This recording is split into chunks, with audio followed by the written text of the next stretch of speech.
بسم اللہ الرحمن الرحیم۔ اس ویڈیو میں ہم کچھ ایڈیمز اور فریزل وربز سیکھیں گے جو ڈان نیوز پیپر میں سے لیے گئے ہیں۔ یوزولی جو ہماری ویڈیوز ہوتی ہیں اس میں مسلینس ورڈز ہوتے ہیں، کچھ ایڈجیکٹیوز، ناؤنز، وربز، لیکن یہ ویڈیو خاص طور پر فریزل وربز اور ایڈیمز پر مشتمل ہے۔ تو چلیے دیکھتے ہیں آج کی ویکیبلری۔ اگر آپ ہمارے چینل پر نئے ہیں تو پلیز سبسکرائب کر دیں اور کامنٹس میں اپنا فیڈ بیک ضرور ہمارے ساتھ شیئر کیا کریں۔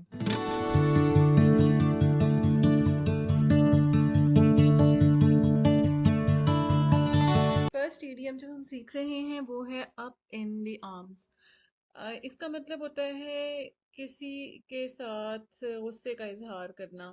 آپ اس کو یاد رکھیے، جیسے کہ آپ اس تصویر میں دیکھ سکتے ہیں، جب پروٹیسٹ ہوتا ہے تو لوگ اوپر کی طرف ہاتھ کر کے احتجاج کرتے ہیں۔ تو اسی کو مد نظر رکھتے ہوئے آپ اپ ان دی آرمز کا مطلب یاد رکھ سکتے ہیں کہ اس کا مطلب ہے پروٹیسٹنگ ویگریسلی اباؤٹ سم تھنگ۔ ہم اس کو سینٹینس کے ذریعے سمجھتے ہیں۔ They are up in arms about the new management structure۔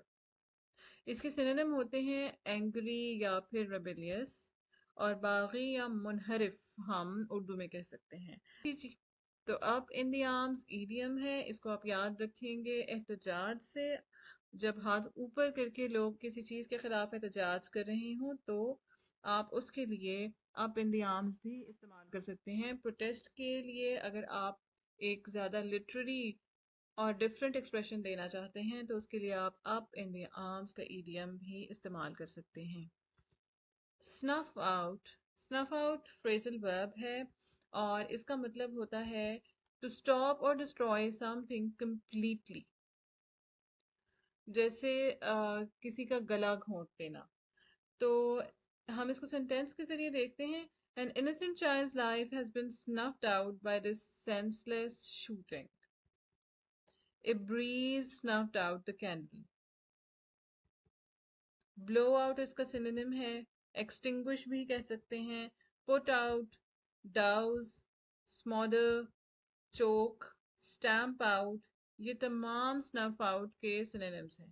ختم کر دینا، سفر ہستی سے مٹا دینا، گلا گھونٹ دینا، یہ تمام snuff out کے اردو میں میننگ ہے۔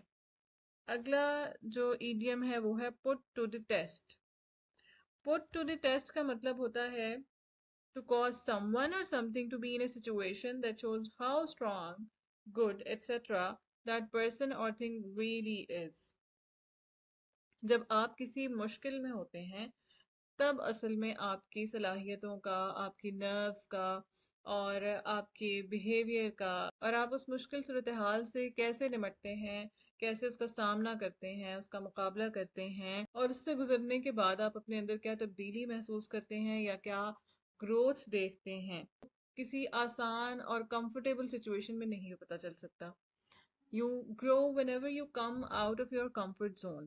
تو put to the test کا مطلب ہے کہ کسی کو یا کسی چیز کو یا کسی شخص کو ایسی سچویشن میں ڈالنا، یا کسی شخص یا کسی چیز کا ایسی سچویشن میں ہونا جو کہ ایک ٹرائل والی ہو، اور یہ پتہ چل سکے کہ وہ شخص کتنا مضبوط ہے، یا اگر وہ کوئی چیز ہے تو اس کا کیا معیار ہے۔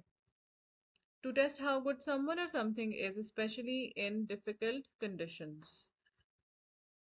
اب ہم سینٹینس دیکھ لیتے ہیں۔ امید ہے کہ آپ کو میننگ اس کا سمجھ میں آ گیا ہوگا۔ جب میننگ سمجھ میں آ جائے تو سینٹینس آپ خود بھی بنا سکتے ہیں، اور یہ ہم اگزامپل دیکھ لیتے ہیں تاکہ مزید آپ کے لیے آسان ہو جائے اس کو سمجھنا۔ Those icy roads certainly put my driving to the test۔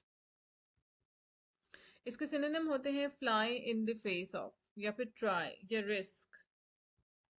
آزمائش کرنا یا امتحان لینا put to the test کی اردو میں میننگ ہے۔ لاسٹ ورڈ ہے quid pro quo۔ یہ لیٹن ناؤن ہے اور اس کا مطلب ہوتا ہے a favor or advantage granted in return of something۔ اگر آپ کسی کو کوئی فائدہ پہنچائے اور بدلے میں آپ کو وہ کوئی فائدہ پہنچائے تو اس کے لیے quid pro quo بھی استعمال کیا جا سکتا ہے۔ The pardon was quid pro quo for their help in releasing hostages۔ جیسے اگر ایک کنٹری نے کسی دوسرے کنٹری کے لوگوں کو یرغمال بنایا ہو یا ہاسٹیجز رکھا ہو، اور وائس ورسا سچویشن ہو، تو دونوں ممالک ایک دوسرے کے یرغمالیوں کو کنڈیشنل رہا کر دیں کہ آپ ہمارے لوگ چھوڑتے ہیں تو ہم آپ کے قیدیوں کو آزاد کریں گے، اس کے لیے کوئٹ پرو کو استعمال کیا جا سکتا ہے۔ سینونیم اس کا ہے exchange, trade, trade off, barter کہہ لیجئے، سواپ، اور اردو میں ہم کیا کہہ سکتے ہیں؟ عدل بدل۔ امید ہے کہ آج کی ویڈیو سے آپ کو بہت کچھ سیکھنے کو ملا ہوگا۔ کامنٹس میں اپنا فیڈ بیک ضرور دیجیے۔ Thank you for watching.